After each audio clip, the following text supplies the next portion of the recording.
Fala, galerinha! Beleza? Eu sou Marcelo Bolinha e estou resolvendo exercícios de resistores elétricos. Eu vou fazer agora a seguinte questão. O gráfico a seguir mostra como varia a tensão elétrica de um resistor mantido a uma temperatura constante em função da corrente elétrica que passa por esse resistor. Com base nas informações contidas no gráfico, é correto afirmar que... Veja bem, para a gente responder essa questão, a gente tem que entender que existe a diferença entre resistor ôhmico e resistor não ôhmico. Quando a gente sabe essa diferença, a análise do gráfico fica mais fácil, tá? O resistor ôhmico, ele vai ter a característica da reta, né, no gráfico ser uma reta com coeficiente de angular constante. Tá? O que isso significa?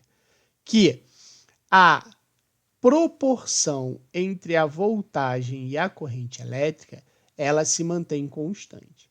Então, quando o resistor for um resistor ôhmico, a linha da corrente elétrica vai ser uma reta, certo? E aí a gente vai ter, aplicando a primeira lei de Ohm, que é quem vê ri, a gente vai ter um valor constante para a corrente elétrica. Já os resistores não ôhmicos, tá?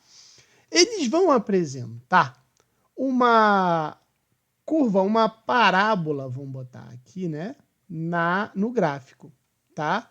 E aí, o que a gente sabe? Que nessa situação, a corrente elétrica e a DDP, elas vão variar em cada ponto. Ou seja, a resistência elétrica do material é variável. Beleza? Então, o que o problema está falando? Ele está falando assim, com base nas informações do gráfico, ou seja, é um resistor não ôhmico, tá? Então, ó, esse cara do gráfico é um resistor não ôhmico.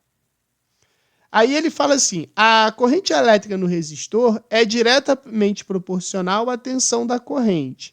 Cara, a resistência muda. Se a resistência muda em cada ponto, a voltagem e a corrente elétrica também variam. Então, essa aqui está errada. A resistência elétrica no resistor aumenta quando a corrente elétrica aumenta. Sim, aí nesse caso a resposta é a letra B. A letra C, ela fala que a resistência do resistor tem o mesmo valor.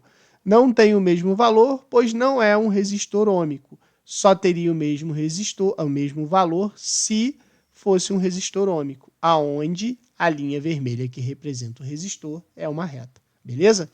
Dobrando-se a corrente elétrica através do resistor, a potência elétrica consumida quadruplica. Não, está errado, porque quem vê, ri, né? Se você dobrar a corrente elétrica, você vai dobrar a voltagem. Então, esse cara aqui está errado, tá? Tá, mas aí ele está falando de potência, Bolinha. Tá bom, e se o pintinho faz pio? Se eu dobrar a corrente elétrica, eu dobro a potência também e não quadruplico, beleza? Aqui, ó, o resistor é feito de um material que obedece à lei de Ohm. Não, como o gráfico é uma curva, não obedece à lei de Ohm. Por isso que essa aqui também está errada. E a resposta está na letra B, beleza? Qualquer dúvida, deixe nos comentários que eu te respondo.